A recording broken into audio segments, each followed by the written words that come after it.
Greetings and welcome to this special edition of the Daily Article Podcast for December 30th, 2024.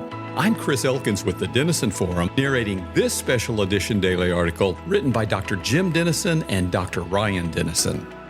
Former President Jimmy Carter passed away Sunday, December the 29th, 2024, at the age of 100. He had been in and out of the hospital several times before deciding last year to spend his remaining time at home with his family and receive hospice care instead of additional medical intervention. And so, Carter's life ended much as it began, surrounded by family and friends in a small, unassuming Georgia town. What he accomplished in between, however, was truly historic. James Earl Carter Jr. was born on October the 1st, 1924, in Plains, Georgia. His father, Earl Carter, was a peanut farmer who served in the Georgia state legislature while his mother, Lillian, was a registered nurse. Later in life, she would volunteer to serve with the Peace Corps in India.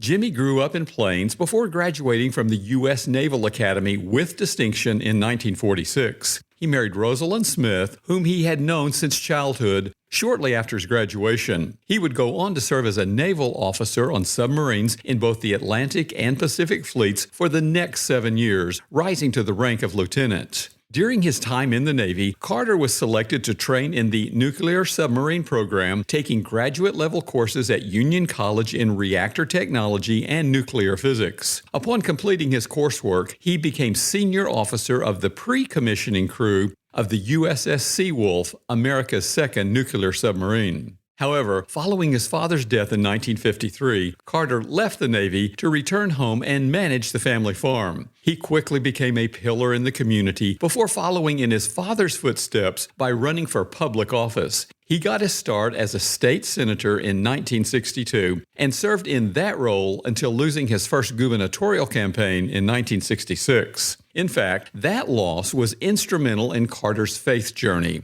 According to a New York Times article from 1976, Carter, quote, spent his formative years in a distinctively Baptist culture, a mixture of revivalist religion, traditional folkways, and prevailing mores. But not until after his defeat in his first attempt to become governor in 1966 did he have what Baptists term a quote-unquote conversion experience. Mr. Carter has not disclosed details, but he says he came away from it with an inner peace and inner conviction and assurance that transformed my life for the better. End quote. His faith would become an integral part of his politics. He won his second gubernatorial bid, becoming Georgia's governor in 1971. From there, Jimmy Carter rose to become the Democratic National Committee campaign chairman for the 1974 election cycle and announced that he was running for president in December of that year. He won both his party's nomination and the 1976 election, defeating incumbent Gerald Ford to become the 39th president of the United States.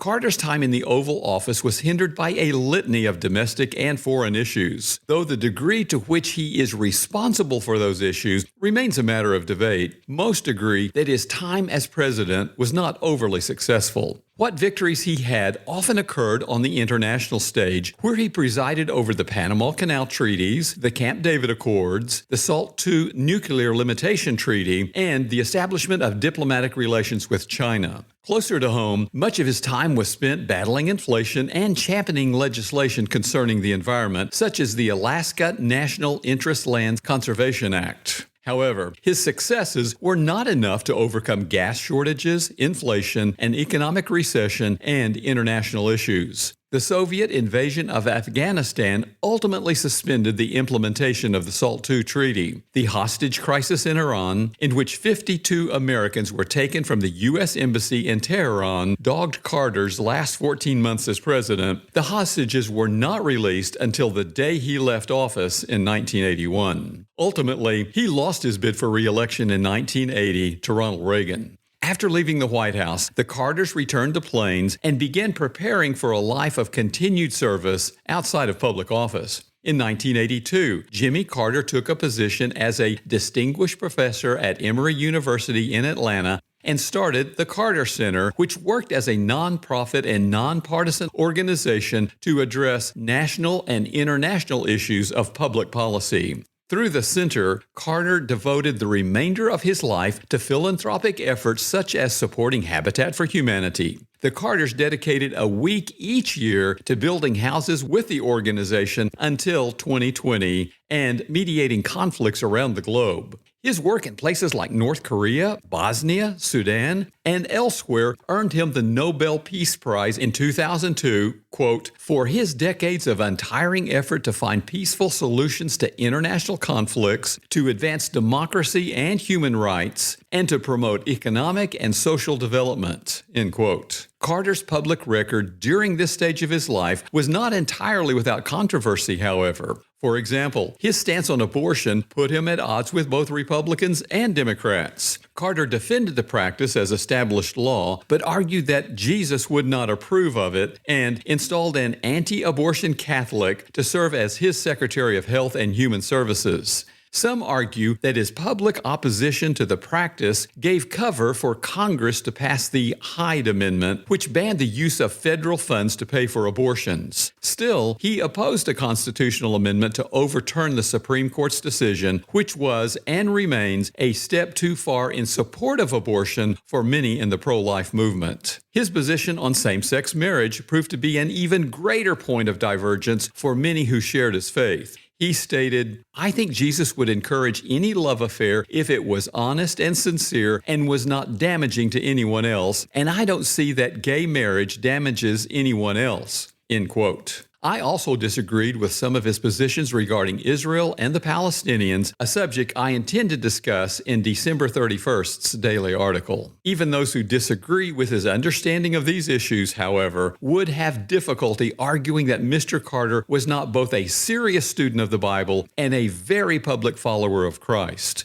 Prior to his latest bouts of illness, he'd taught Sunday school at Maranatha Baptist Church in Plains since the 1960s and spoke often about his faith throughout his time in office and on the global stage. As such, his life offers an important reminder for us today. A number of years ago, it was my privilege to meet with Mr. Carter personally when I participated with him in meetings over the role of faith in our secularized culture. He was brilliant, with a remarkable retention of the facts and substance of our discussions, and deeply passionate about engaging social issues for the greater good. I certainly disagree with his positions on abortion and same-sex marriage, and regret the degree to which his public faith commitment may have lent cultural credibility to beliefs I consider to be unbiblical. At the same time, I am grateful for his unwavering desire to use his global influence to advance God's kingdom. Mr. Carter made his life mission clear. Quote, I have one life and one chance to make it count for something. My faith demands that I do whatever I can, wherever I can, whenever I can, for as long as I can, with whatever I have to try to make a difference.